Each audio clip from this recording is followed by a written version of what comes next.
بسم اللہ الرحمن الرحیم۔ السلام علیکم ناظرین۔ پاکستان میں کسی آئینی ترمیم پر عوام کو بالکل بھی حیرت نہیں ہوتی، بلکہ حیرت اس صورت میں ہوتی ہے جب 2-4 سال تک بارہا ترمیم شدہ آئین مزید ترامیم سے محفوظ رہے۔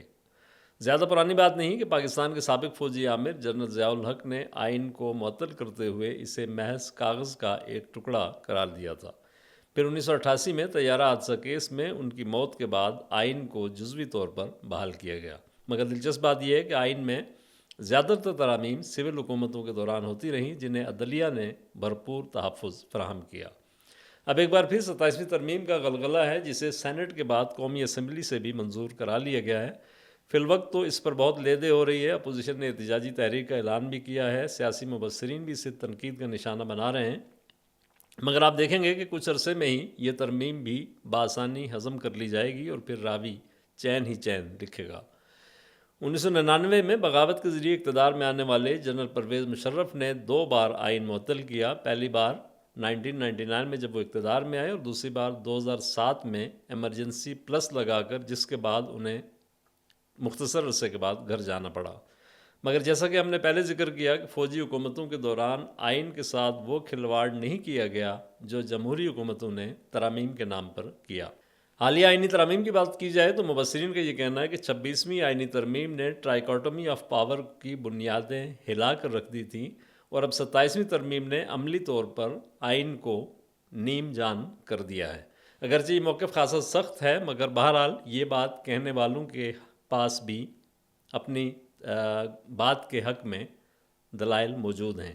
آئینی ترامیم کے حوالے سے عدلیہ کے کردار کی بات کی جائے تو اس کی کئی دہائیوں پر مشتمل طویل تاریخ ہے کہ کس طرح عدلیہ نے ان ترامیم کو تحفظ فراہم کیا اور اسے چھتری مہیا کی۔ 27ویں ترمیم کی قومی اسمبلی سے منظوری کے بعد ایوان سے اپنے خطاب میں وزیراعظم شہباز شریف نے چیف جسٹس یحییٰ آفریدی کو خراج تحسین پیش کرتے ہوئے کہا کہ انہوں نے آئین کے دائرے میں رہ کر ہماری بھرپور معاونت کی، اور 19 سال بعد آئینی عدالت کا خواب شرمندہ تعبیر ہوا۔ اس کے ساتھ ساتھ وزیراعظم سیاسی قیادت کو بھی خراج تحسین اور خراج عقیدت پیش کرنا نہیں بھولے۔ ان کا کہنا تھا کہ آج اگر بے نظیر بھٹو زندہ ہوتی تو وہ بہت خوش ہوتی، اور اب ان کی روح کو تسکین مل رہی ہوگی۔ جبکہ ایوان میں بیٹھے ہوئے اپنے بڑے بھائی کی طرف اشارہ کرتے ہوئے انہوں نے کہا کہ آج میاں نواز شریف بھی سرخرو ہوئے ہیں، اور یہ چارٹر آف ڈیموکریسی کا عروج ہے۔ وزیراعظم نے یہ وضاحت بھی کر دی کہ یحییٰ آفریدی بطور چیف جسٹس کام کرتے رہیں گے اور آئینی اداروں کی رہنمائی کرتے رہیں گے۔ اس طرح ان کی مدد حکومت کے شامل حال رہے گی۔ 27ویں ترمیم پر تبصرہ کرتے ہوئے سینئر صحافی زاہد حسین نے لکھا ہے کہ 26ویں ترمیم کے بعد 27ویں ترمیم نے عدلیہ کی بچی کھچی آزادی بھی سلب کر لی ہے۔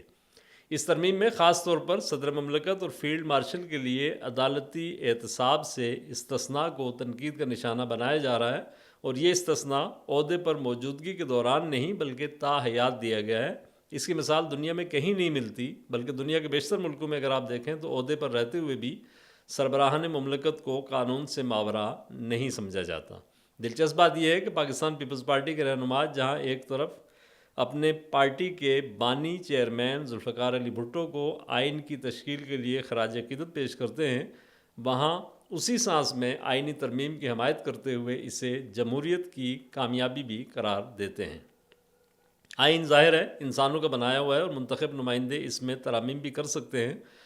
اسمبلیاں اور سینٹ کے ایوان قانون سازی کا اختیار رکھتے ہیں، اور ان کا بنیادی کام بھی یہی ہے، مگر دیکھنا یہ ہے کہ پے در پے ترامیم کے نتیجے میں آئین اپنی اصل شناخت کھو تو نہیں رہا، اور کیا ترامیم کا تعلق کہیں عوام سے بھی ہے، خاص طور پر ایسے دور میں کی گئی ترامیم جو جمہوری کہلاتا ہے، یعنی جمہور کے منتخب نمائندوں کا ایوان کیا جمہور یعنی عوام کا خیال بھی رکھتا ہے یا نہیں، اس کا جائزہ لینے کی ضرورت ہے۔ بہت شکریہ۔